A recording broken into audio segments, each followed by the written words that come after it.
ఎగువన కురుస్తున్న వర్షాలకు నాగార్జున సాగర్ ప్రాజెక్టుకు వరద ప్రవాహం అంతకంతకు పెరుగుతోంది.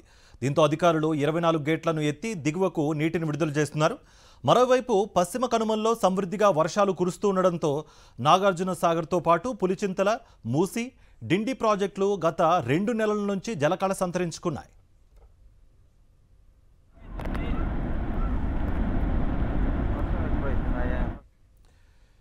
మరింత సమాచారం మా ప్రతినిధి అశోక్ రెడ్డి సాగర్ నుంచి అందిస్తారు.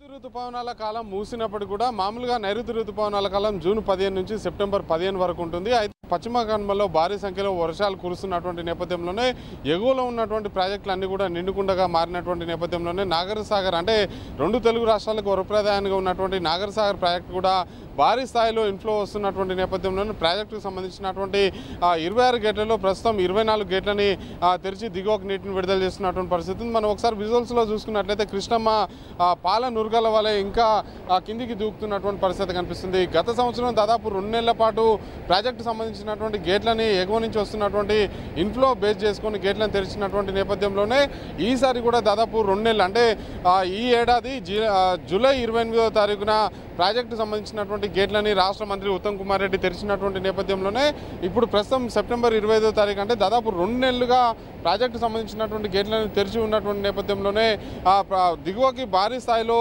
దాదాపు 1400 టీఎంసీల నీరు దిగువకి వెళ్ళి సముద్రంలో కలిసినటువంటి పరిస్థితి కనిపిస్తుంది. మామూలుగా చూసుకున్నట్లయితే ప్రాజెక్టుకు సంబంధించినటువంటి పూర్తి స్థాయి నీటి మట్టం 312 టీఎంసీలు కాగా ప్రస్తుతం చూసుకున్నట్లయితే 305 టీఎంసీలకు చేరుకుంది. దిగువకు వెళ్ళినటువంటి నీటిని క్యాలిక్యులేట్ చేసుకుంటే 1400 టీఎంసీల నీరు దిగువకు సముద్రం పాలైనటువంటి నేపథ్యంలోనే నాగార్జున సాగర్ ప్రాజెక్టుని పూర్తిగా ఖాళీ చేసి దాదాపు 4 సార్లు పూర్తిగా ఖాళీ చేసి 4 సార్లు మరొకసారి నింపేంత నీళ్లు కూడా దిగువకు వెళ్ళిపోయినటువంటి పరిస్థితి కనిపిస్తుంది. ఈ స్థాయిలో నాగార్జున సాగర్ ప్రాజెక్టు గేట్లు తెరిచి దాదాపు 2 నెలలు అంటే 50 రోజుల పాటు గేట్లు తెరిచినటువంటి నేపథ్యంలోనే 2 నెలల నుంచి కూడా ప్రాజెక్టు ప్రస్తుతం అయితే ఏ విధంగా అయితే నీరు దిగువకి జాలువారుతుందో అదే రకంగా నీరు వెళ్ళిపోయినటువంటి పరిస్థితి కనిపిస్తుంది. ఆ ప్రాజెక్టుకి గత సంవత్సరం 40,000 క్యూసెక్ల ఇన్ఫ్లో వస్తున్నటువంటి నేపథ్యంలోనే 16,000 క్యూసెక్లను మాత్రమే దిగువకు విడుదల చేసినటువంటి పరిస్థితి ఉంది. కానీ ఈ సంవత్సరం మాత్రం 2025 సెప్టెంబర్ 25వ తారీఖున చూసుకున్నట్లయితే ప్రాజెక్టుకు సంబంధించినటువంటి 22 గేట్లను 5 అడుగుల మేర ఎత్తి దాదాపు 2,16,000 క్యూసెక్ల నీటిని దిగువకు విడుదల చేస్తున్నటువంటి పరిస్థితి కనిపిస్తుంది. మొత్తంగా ఎగువన కురుస్తున్నటువంటి వర్షాల కారణంగా నల్గొండ జిల్లాలో ఉన్నటువంటి ప్రాజెక్టులు అన్ని కూడా పూర్తి స్థాయిలో నిండుకుండలుగా మారినప్పటికీ కొన్ని చెరువులతో పాటు రిజర్వాయర్లు చిన్న రిజర్వాయర్లు మాత్రం ఇంకా జలకళను సంతరించుకోవడం మాత్రం ఒక ఆందోళన కలిగిస్తున్నటువంటి పరిస్థితి కనిపిస్తుంది. శ్రీనివాసరావు, పాషం, అశోక్ రెడ్డి, సాక్షి టీవీ, సాగర్.